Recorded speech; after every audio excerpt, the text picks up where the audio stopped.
guys, welcome back to RealTing. I'm Tara. I'm Audrey, and we are on Y&R, March 16th to 20th.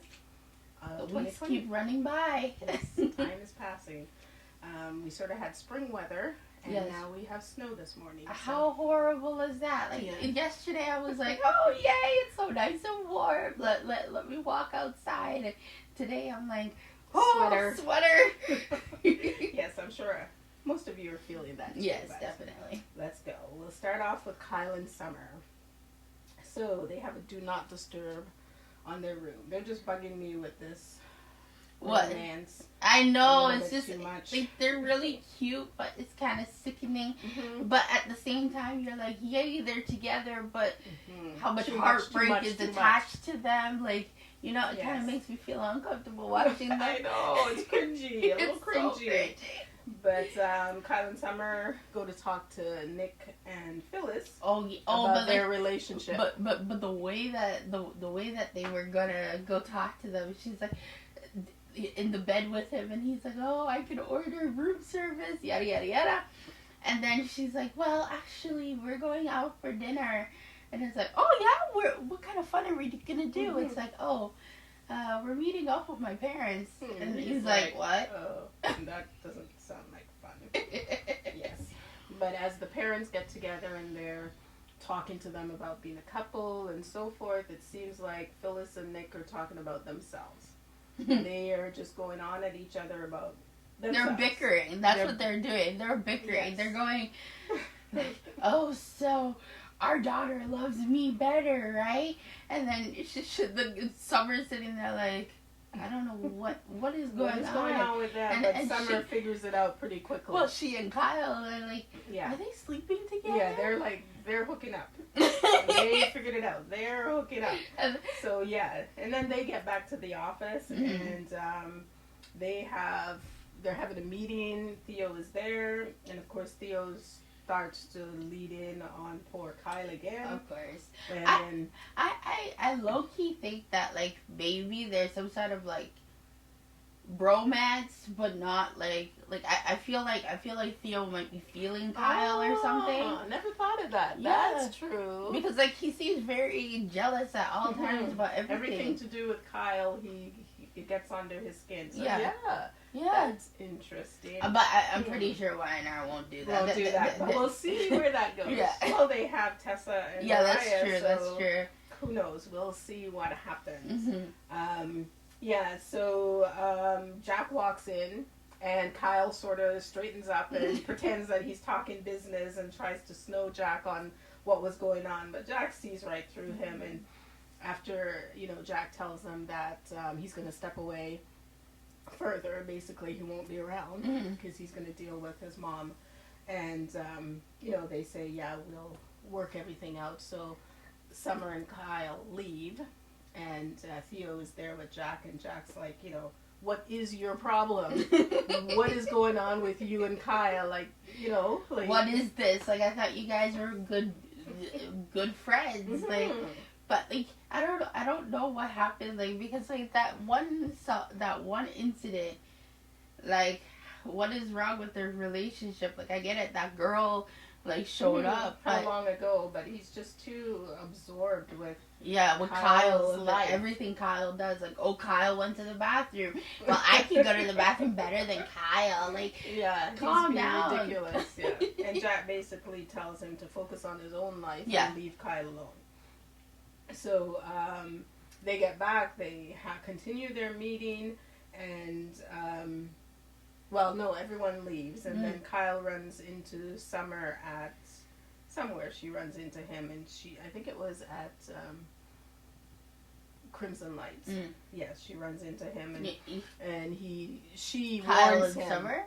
Oh, okay. Yeah, Theo. Yeah, I was like Theo, and Summer warns Theo again to stay away from Kyle and leave him alone. And she says, sparks can turn into flames, and flames turn into fire.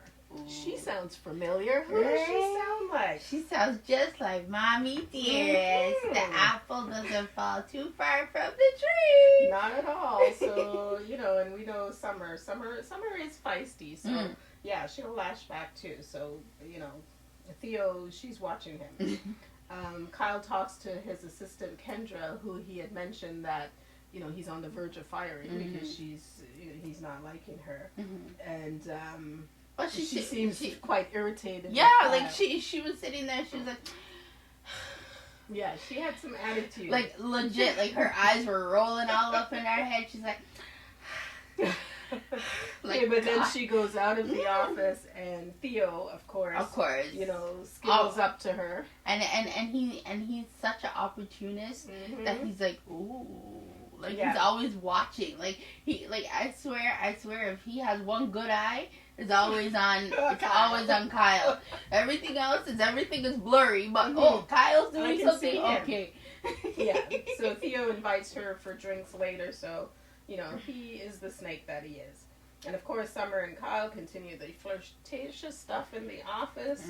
And then he says to her, oh, it would be our 1-year anniversary. And it's like, well, that's not really our anniversary. Right? Because you're still married. Right? To somebody else. And he's still married. But, like, and that's the thing is that, I don't know, Summer's a much better girl than me. Because I would have been like, sorry, one time we get to try this out. And he cheated on her, and now he's cheating on the other one, and then they're not. Yeah. Well, at least he talked about divorcing. I'll talk to Lola, and we'll start the divorce proceedings. But... Summer's not really into let's celebrate our anniversary. Because it's not an anniversary. Yeah, but they do go home and continue their happy little celebration, whatever that is. Yeah, well, happiness sometimes bursts. It's like a balloon. It always does on Y&R. It's not sometimes, that's very true. It always does. So Chance talks to Jill about Colin. And... Chance, talks about him returning the money to Devon, but it seems like he laundered the money through Jill's account before returning it to Devon. So Chance. So is it really Devon's money, or is it? Well, it is Devon's money, but he in laundering the money, he sort of stole it from Devon, pushed it through Jill's account, did some other stuff with it, and then returned it to Devon. I can't even figure out how to balance your account. To balance my account. And this man is just moving money around. I know. And billions of dollars, no less. Like, billions. Send some my way, right? I know, right? Like, come on. Is there a charity that I volunteer to be tribute? Like, please. No, well, Chance decides he's going after Colin. And of course, when Abby hears all about this, she invites herself along. Of course. With Chance. Because, she just has to have some excitement besides Phyllis in it's her life. It's her new best friend. Yes, and Abby and Phyllis, talking about Abby. The banter continues about the ownership of the Phoenix, and then Chloe comes in.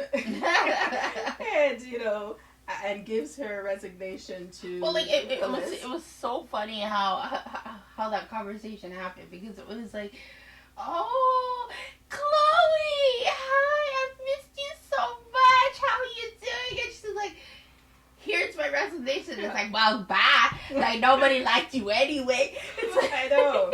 It's like, oh, okay. Bye, Felicia. Like, after she was just so happy to see her. Like, what a flip of the switch. Yes. But Abby puts in, if this keeps happening, you'll be cleaning the rooms yourself. Yes, those ladies. So Abby, of course, has to boast about going on an adventure with Chance. And then she says to Phyllis, at least I have a man. All you have is this hotel to keep you warm at night.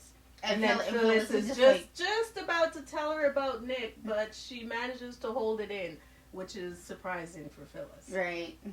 Yeah. She's evolving. No.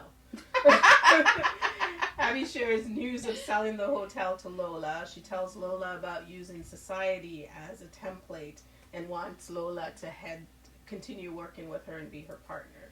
So, of course, Lola is ecstatic.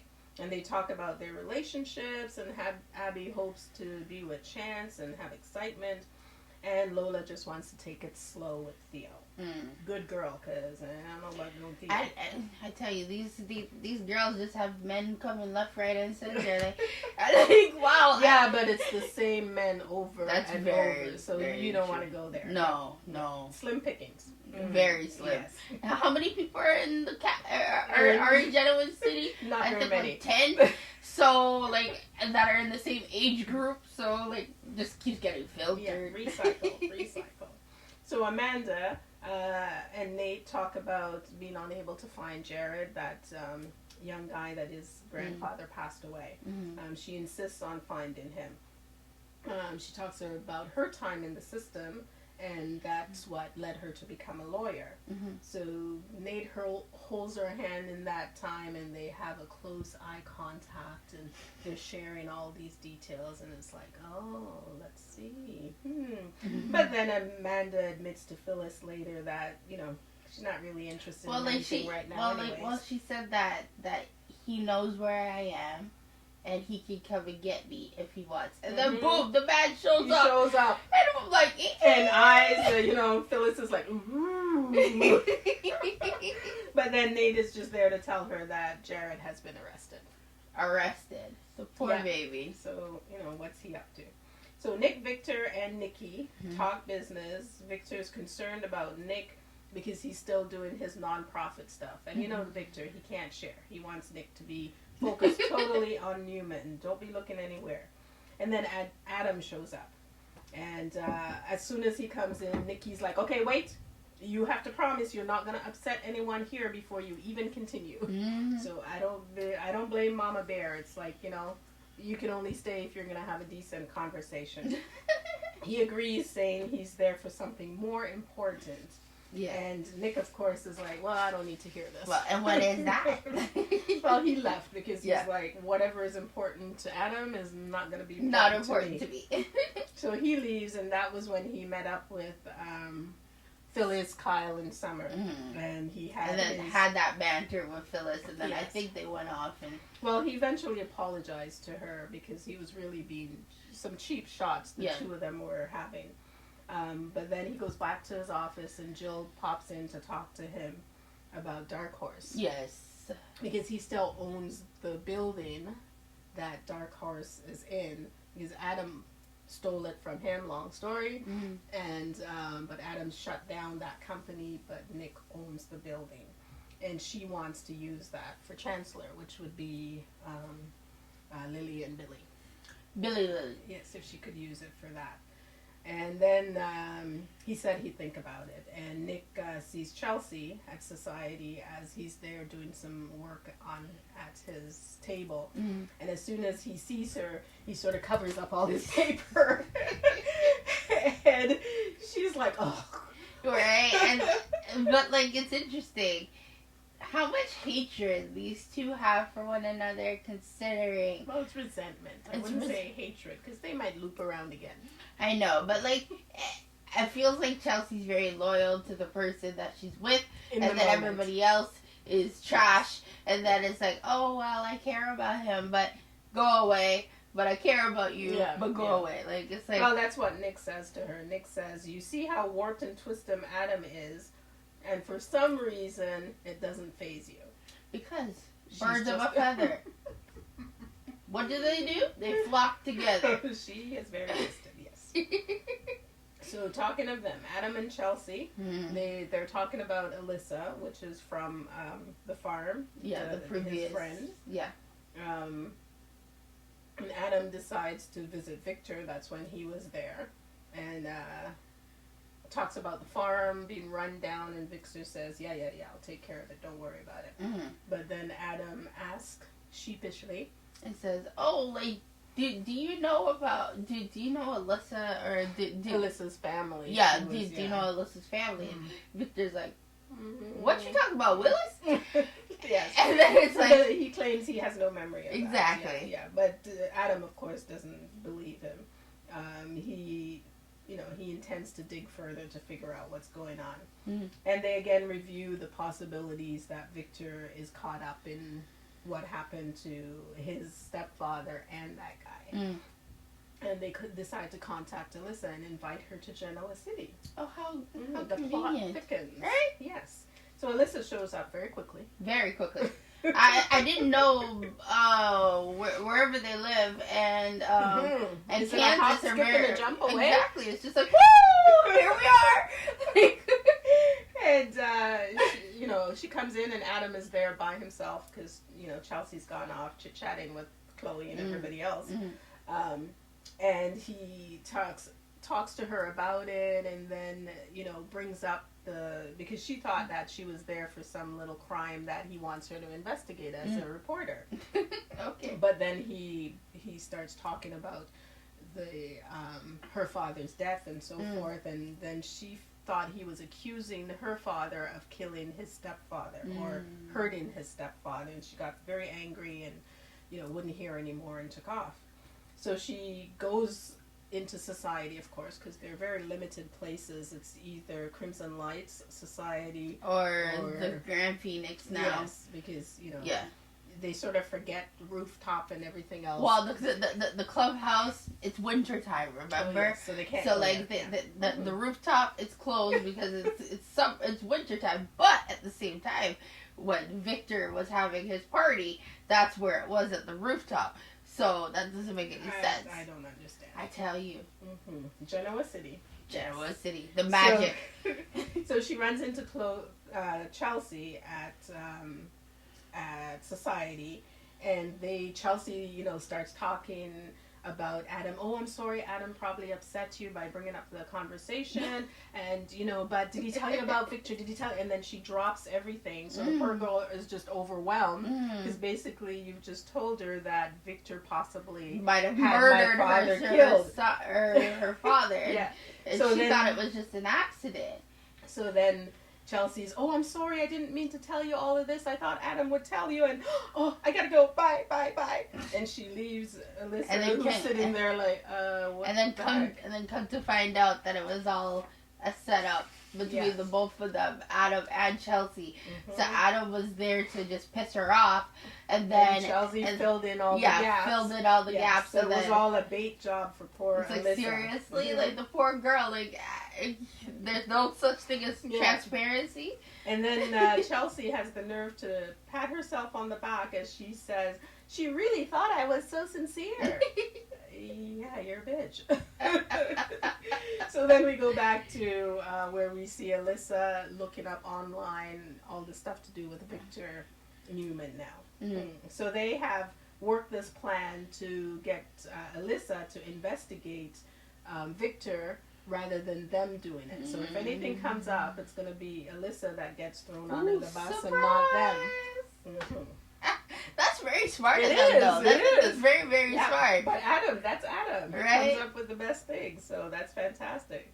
So Chelsea, while she was off roaming, met up with Chloe, and they were talking about the design business, and Chloe is asking, when are we going to be starting to make money, because I sort of don't have a job anymore. Exactly, I kind of quit my job, and she's like, oh, well, it's better off that you're not there, because it's a toxic environment anyways.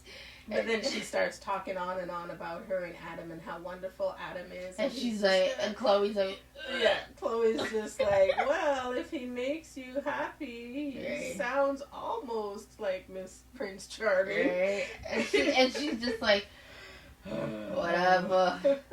But then Chloe starts talking about, if anybody messes with my family, I'm going to go after them, and they have to know that we have family goals. And Chloe is like, good to know. Yeah, right? So like, essentially, I won't be messing with you. I'm good. And it's like, no, I wasn't talking about you. And then she's like, I get the hint. Thank you.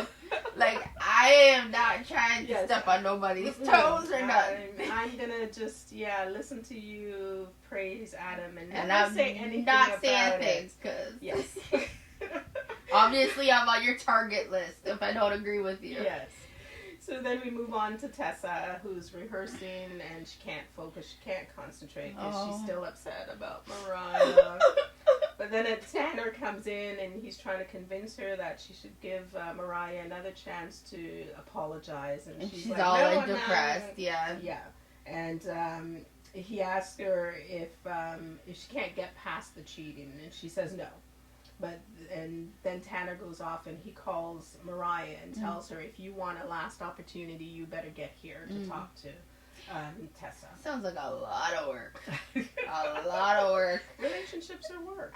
I get that, but it shouldn't be so much work. Like from the beginning, like she was dating her brother, Mariah's brother, and then Mariah likes him. And let's not go through the whole history. Oh, okay, that's true. Anyways, so Mariah, we'll be here for an hour. Yes, Mariah, Kyle is with Summer and asks Mariah how things went with Tessa. And Mariah is like, what, you talked to Summer about it? You know, I guess you're all a package deal now. And then she refers them to being Skylar and Skimmer. Right? Their ship name is Skylar and Skimmer. And so Summer compliments Mariah, and she's trying to be friendly and, inspiring. She was inspired by, what is she? She tells Mariah that she was inspiring for her and Kyle to get back together. And she's like, oh, well, that's not a part of my relationship goals. Yes. Like me and Tessa, for you two to get back together. Yes, that was not my goal, to inspire you and Kyle. Mariah was a little nasty. She was not very pleased with herself. The girl is heartbroken. And Summer is not exactly her person. No, that's very true. That's very But very Summer true. was trying, but Mariah was not having it. Yeah. She doesn't want anyone's sympathy. She knows she's screwed up, and she doesn't want pity over it all. So she visits her mom, and she cries on her mom's shoulder. And while she was crying with Sharon, Devon sent her a message from somebody offering her a job in Chicago. And she's like, I can't take it. Yeah. And her mom's trying to convince her, if this is what you need to move forward, then you should. Don't worry about me. Go ahead. But then she finally shows up on the plane with Tessa, and Tessa is still not interested. She's resisting, but of course Mariah tries to convince her. In Chicago, right? Or where? No, they were just on the tarmac. Oh. Just on a plane, on a set. Oh, okay. Once again, it's the power of television. Yes. People move from one end of the country to the other like that. So they go hash over all their relationship and what's happened and blah-de-blah-de-blah. Mariah tells her their love is real, like their ratty sofa bed. Yes. I'm not sure that's a good reference. Yeah. But to me it was kind of nasty, but yeah. But to me it was like, too bad you used that ratty sofa bed with somebody else. Yeah.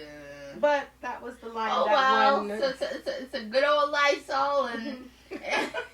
But that was the line that won Tessa back, and she was crying. Yeah, and they hugged. It was a very, very like drawn out 15 minutes of two girls crying. And my mom and I are sitting there like, really? Like, can we speed this up a little bit? But they're sort of back together. They hugged it out, and tears flowed. Yeah. So Billy and Lily, which we figured out that they're Billy. So Billy, they're talking about the Chancellor company and figuring out how they're gonna work it out and all that kind of stuff. Well, it was funny when they were in the what do you call it? Yeah, at the Chancellor house, and they're like we're looking for some place to go. We're looking for some place, and Jill walks in and she's thinking, what's going on? And they're just having an argument of, oh, do I want a place near the college where it's... but they're having such a heated argument. I'm like, oh, I don't know how well them working together is going to work out. Yeah. But through that, Jill says she'll investigate, and that's when she went to talk to Nick about the place. Devon dropped by, welcomes his sister. That was good to see, because we were wondering, does anybody know she's home? Right? So that was good to see that happened. Yes. So Nick agrees that, yes, Jill can use the space, and she returns and tells them that they've got the Dark Horse space. Yay. So then the fight was who gets the bigger office. Yes. But we'll talk about that later when we do our thing. Yeah. The fight was about who gets the bigger office. So they flipped a coin, and Lily won the bigger office. Of course. So that was good to see. Lily's girls win the big first. Yes. So Theo stops in to see Lola after his chat with, the at Jabot with everyone. Yeah. And ask her about their date and being in New Because York City. yeah, like his first date is gonna take her to New York, and she's like, I thought we were just gonna go out for dinner or something, and he's like, oh no, I do fantastic things for the women I like, and it's like, oh, okay, watch you. And she's like, okay, what's going on? I'm sure something's going on, and he sort of tells her about the conversation with Jack. But I'm sure Lola was like a regular girl before, had her thing, and then all of a sudden now these two rich men are going after her. She's like, yes, honey, yes. Yeah, but Theo tells her that she makes him a better want man. to be better. Yeah, ladies, how many times have you heard that a man tell you? This sounds familiar because Kyle told her that also. One second. And where did that end up? Yeah. So it's not our job to make them better. They should come to us better, their best, at their best, and together we are make better. You know, it's like my grandma always says: good, better, best. Never let it rest until your good is better than your best. Yeah. So I'm not here to make you better. You should be your best, and when we get together, we're an awesome team. Exactly. But I'm not gonna be. We're a team. Yeah. No fixer-uppers here. No. I am not Chip and Joanna Gaines. So he went away after that chat and came back, and she was having some problems with the stove and the gas and everything, and he manned up and went in there and thought he would take care of it. And then he broke the water main all at the same time, and I'm but like, he did fix the stove. I know. Yes, and then he prepared her some pierogies. Who would figure? I know. I really didn't think he could cook. No, but they bonded over that because she makes empanadas, right? Yeah, and she said it's similar, but they both learned from their grandparent in the kitchen cooking and so forth. But while they're there doing all that, this Kendra girl shows up. Yes, Miss Kendra walks in with her red hair like, hello, Theo, here's your papers. Yes, and then Lola's like, oh, okay, aren't you Kyle's assistant? Yeah. But then when Lola goes off to do something and she gives Kyle... She gives Theo the paper, yeah, it seems like Miss Kendra is spying on Kyle for Theo. And I'm just like, once again, the knew focus is on Kyle. We knew he was not trustworthy, that Theo guy. So Ashley, Tracy... they're at home reminiscing and talking about Dina and how difficult it is for Dina, and I mean how difficult it is for them to see Dina go through this. But then at the same time I'm like, but like you technically just met her because she hasn't really been a part of your life. Even when she was a part of their life, she wasn't a part of their life. Like she just went off and said, okay, peace. Like so I feel like they're guilty because they don't know who she is, and she doesn't remember who she is, so they don't get that. But Jack always had that relationship with her, so he feels that more. So he feels that motherly loss, and especially Ashley feels guilty because their relationship was never good. Yeah, and then Jack returns and they talk about it and they decide to return Dina home, and the three of them will be there to help her as she transitions. Victoria gets a visit from Sharon and a care package. She's tired of everybody hovering over her. She's just frustrated with everyone, and she takes off and goes to the office. And Nick is not in the office because he's out about. So she sits down on the chair and basically breaks down. Well, it was funny. Like she really looked like Victor for a second there. She's going through all the papers and she's like, all these papers are out of order. Oh my god! And it's just like, that sounds very Victor-like. So she, as she's sitting there, Nick comes in. And he's like, what are you doing here? He's very surprised at having her there. And shortly after he comes in, Nikki shows up with Sharon right behind her. And she's like, what the heck? What are you people all following me for? She's like, leave me alone. And then she flipped out. Yeah. But then she calmed down and she asked them for their help. And she asked each one of them to help her in a different way. And she actually agrees for Sharon to counsel her. To officially counsel her, because like she's been counseling her from before. But now she officially accepts the help and it tells him that she does need it. Nick continued to take care of the business. Mom continued to mother me. And Sharon, yes, you can do that. So I wonder, did Sharon get a paycheck for that? For this? No. Oh, it's just like... She's not at that level yet. Oh. Because Victor hasn't recognized her as a therapist. Yeah, because I'm like, is it pro bono? Yes. It's friends, family, benefits. Oh, yes. Please. She's part of the family when they want her to be. Exactly. Yes. So Victoria gets back home. Nate is there to look her over. And the mom says, maybe we should send you to a spa. A retreat or something. So that you can relax and enjoy that. And she comes up and she's like, "You want to send me away?" Like she sounds just like a little kid. She's so Holy cute. cow. Like she's just like, "So what?" Yeah, like she has like such a plain look on her face. Like, "So you guys want to send me away?" It was she You seemed like such a teenager at that point. Right. And then she talks to her dad that maybe him and the mother should go away and use the spa instead of her. And says, even if I go away, there would still be reminders in my head about what happened, so that wouldn't really help. And then Victor agrees that he has his own reminders, and you could see his head sort of reviewing what has happened in his own life. And then he goes in to go through his old papers, and he comes across the same clipping that Alyssa was looking at on the computer. Yeah. So it's I noticed the connection. I was like, so this are real? That will be interesting to see what happens.